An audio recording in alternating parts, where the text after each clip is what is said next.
Alright guys, Mr. and Mrs. JC today.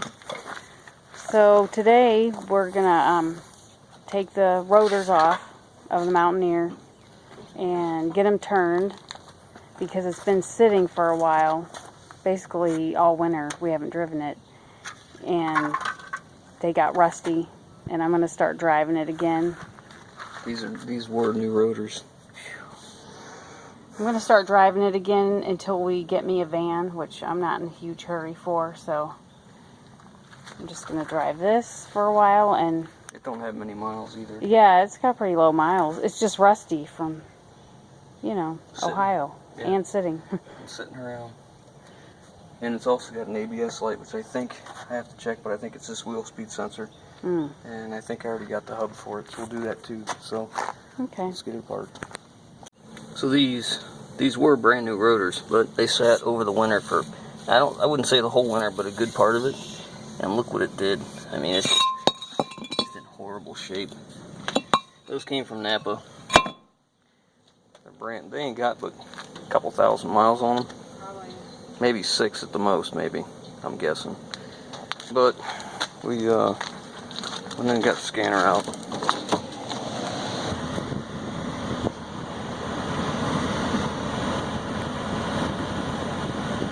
There's our ABS code, right front, speed sensor, input circuit fault. I thought I'd looked at this before. This is an all-wheel drive vehicle, so I'm not going to be able to check the, sorry, I don't want it. I'm not going to be able to check spinning the wheel without jacking all 4 wheels up. And I looked at it before, and I believe it's in that wheel speed sensor, so I already bought it a while ago because I was convinced that's what it was, so we're just going to replace it. Then we'll clear the code and see what we got. So let's get it off.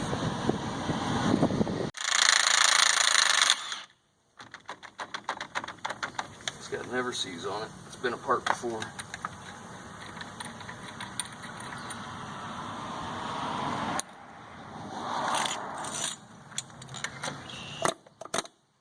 I didn't take nothing.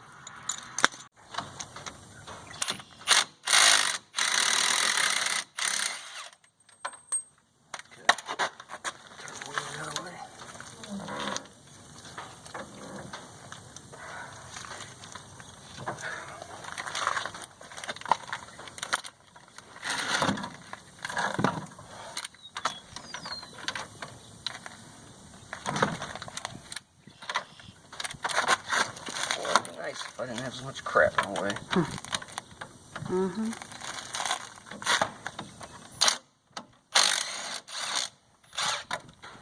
Look, we got steel into cast aluminum.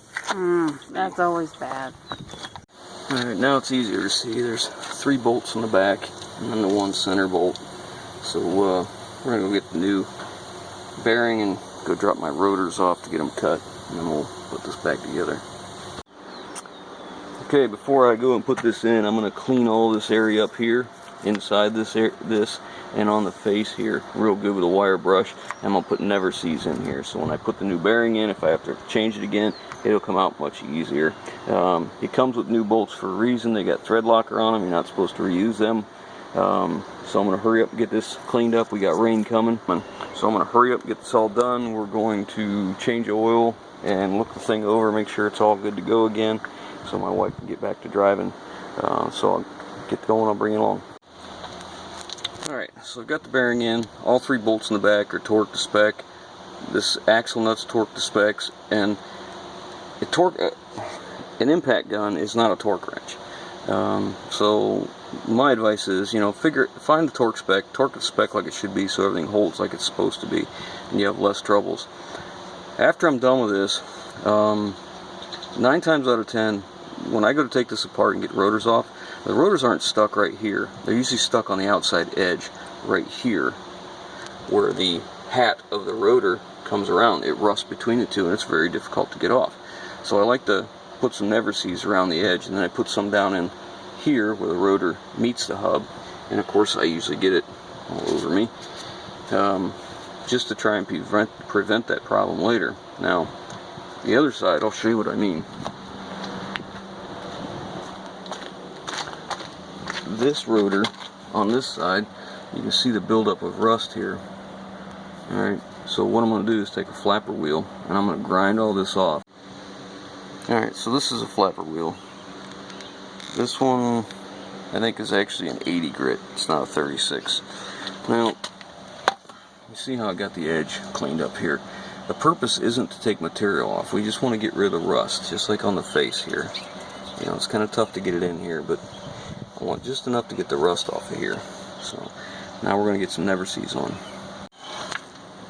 So this is what my calipers look like. Brake pads are probably about halfway through, but you see that brake hose has got some pretty good rust on it. I think we're just going to go ahead and put calipers and brake pads on at the same time. I did the rear brakes not long ago. Yeah, hard to see in there, but they're in pretty good shape. I expect my wife's going to drive this for a few months, and I don't want to have a problem with a caliper sticking, or, you know, this will sit for a while, these slides could stick, so I'm just going to go ahead and get a couple calipers, get some brake pads, a couple hoses, and we'll just do everything all at once and get it done. Alright, so I got the rotors turned, and if that looks like it's a record, it's because it is. The machine shop that cut these rotors did this on a fast cut, really fast instead of slow like you really should have done. I tried to put a non-directional finish on it with a flapper wheel to try and alleviate some of this record, these grooves, and we'll see how it does. But I went ahead and got new calipers, new hardware, brake pads, and hoses, and of course this is the side with the new hub. Now as soon as I put all this together, went to go clear the codes for this ABS. Now the left side ABS sensor light has set a trouble code, so we'll probably end up doing that, but I believe we got play in the ball joints. It was doing a little bit of rattling, I forgot about it, but I think we need to check it, so let's get a look. Here's what we do. One of the ways you can either do this, leave the tire on and put a pry bar under the tire with a pivot point and move the tire, or do it like this. What we're doing is I've got the load of the vehicle on the jack, on the lower control arm. So you can see how it's a coilover shock basically. And so what's happening is I'm taking the load off of the wheel, off the hub. So now what can happen is if there's play in here with this pivot on this pry bar, we should be able to move that up and down and see if there's any play in the lower ball joint. It may show play up here in this way, but we do a different way just to be sure. So here, we'll get up underneath here. And, okay, yep, go ahead. There it is. So it's got slight play. That's good. Take that off there. And then up here, you hold the camera. So this one will more than likely be more in and out, not as much up and down. So I like to, there you go.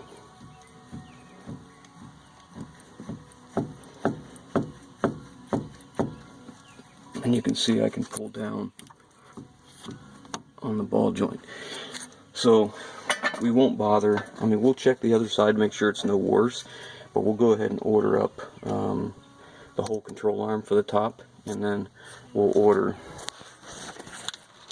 both lower ball joints. So we'll do both uppers, both lowers, and now we're going to check the steering. Get in there and wiggle the wheel for me.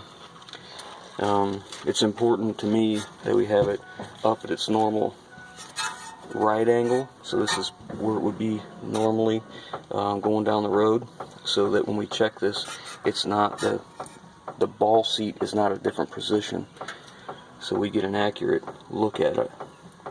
Now I've already looked at this, so we know the outer on this side and the inner is good. The outer and the inner on the other side are good. The ball joints, like I said, we're going to go ahead and check them. That's good. We'll check them on the other side, but we're going to do all four at the same time.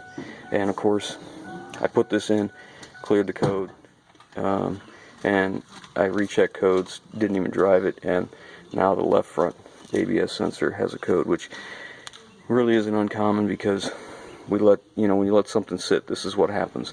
And this thing has sat for a good part of the winter outside. So, alright, we'll get all this back together. We'll check the other side ball joints, but it's very important. There's, like I said, there's a couple different ways to check ball joints. Like this one, because of the configuration of this strut like this, you need to take the load onto here and off of the actual ball joint so you can check it. If it was a strut that came down and the ball joint was under the strut, you would want it to hang, so you'd have your jack underneath the frame instead.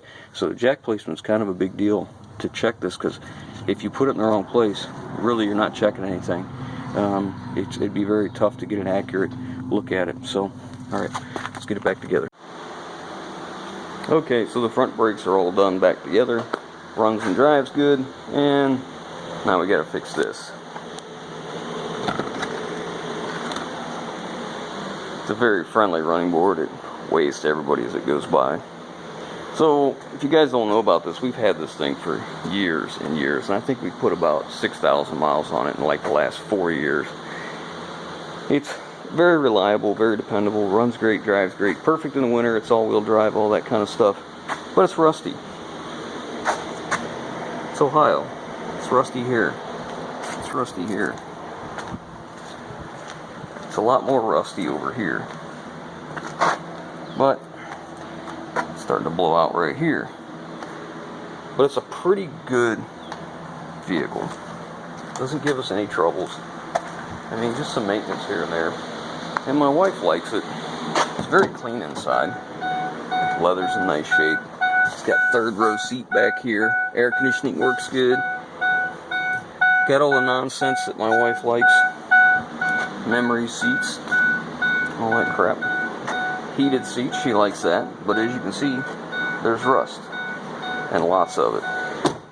So we're going to run this thing till the body's about ready to fall off, and my hope is one day to take that body off and put a 1948 to 51 Ford F1 truck on that frame, because it's an all-wheel drive 4.6, and it runs very well. It doesn't have a lot of miles on it, so I want to keep it in good mechanical condition because we drive it, but at the same time, once the body is giving up the ghost, it's time to get rid of it. We'll yank that off and put something else on it. Well, after getting underneath it, weighing my options, it's just too rusty. I just took the running boards off and left them off. It's just getting too bad underneath there. I'm going to look into some slip-on rockers, maybe replace down through here. I'm not a body guy and I don't do that kind of work usually, but I may have to. They are really, really bad. And I hate to not drive it because of the rockers, you know, but it is what it is. So that's where we're at.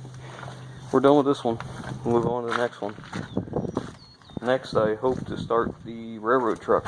I'm going to take the motor out of the donor railroad truck and start on the crew cab short bed, the 07, the V10 to 5.4 conversion.